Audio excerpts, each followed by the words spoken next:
nyocha nowacho ni un kaka koro joma dwaro kom mar gavana mar Kisumu in Ojienda, Adumo Wuor, Joshua Ron, joma ng'eny sani mentiere miwacho mosewacho nyaka sani.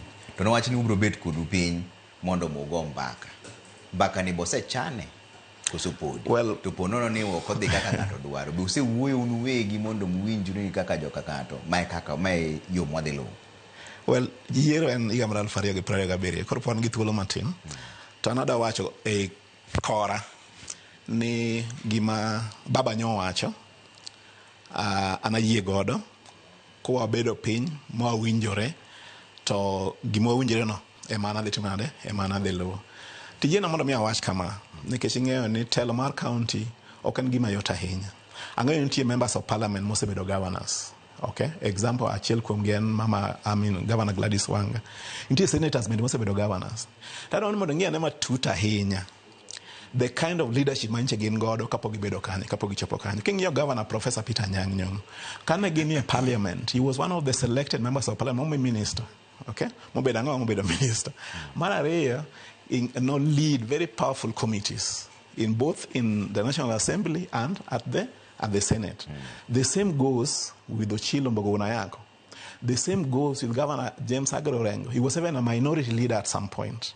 And the same goes for Governor Gladys Wanga. She rose to be a commissioner, in Parliament. Now, Jomado Bedo, Governor Sanegi, okay? What is their track record? Okay? Moro for 15 years. 15 years. Not even a single leadership of a committee. Machielo has been there less than 3 years or 4 years once to be governor. Took again zero leadership in. Kata manyo kombe iwo manye miyo jikombe nononi. Manye miyo jikombe manyo jode. None of them got anything. Minya lawacho. So ere experience magido biro bedo godo governors.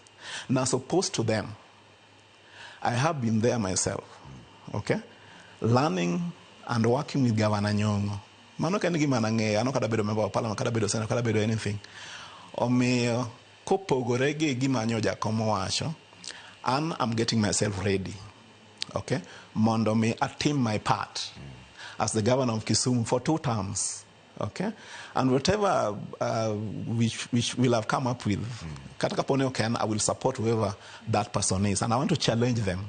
Jok mwachungodogi. Ni if I'm settled on, kapone enan, so they should do the same thing. Okay. They should be magnanimous enough. Okay, to say, fine, I can run for it another time. And we support each other. That is what I've said here. And Chingu Lumbo Gekage Bende, Tipenji give the same thing. But Madunga Henya, Ipenji give me Giparo, ni with the kind of dismal performance in Parliament, they can be governors. And by the way, let me tell you another thing, what I think. When members of Parliament who need to obey the governors, may be aiming at the stars to hit the moon. Ngata madwa PM called member of parliament masani mo wacho ni do bedo governor. Ongendi the first competitor mayango and that member of parliament. Yeah, kaka koro in competitor ni maduong ahinya. En aduma gono. Because the easiest way out of gimodwaro no en odadoke komno. Okay. Yeah. Maka yune ni ko choke treto jaduo. Wewe kanyo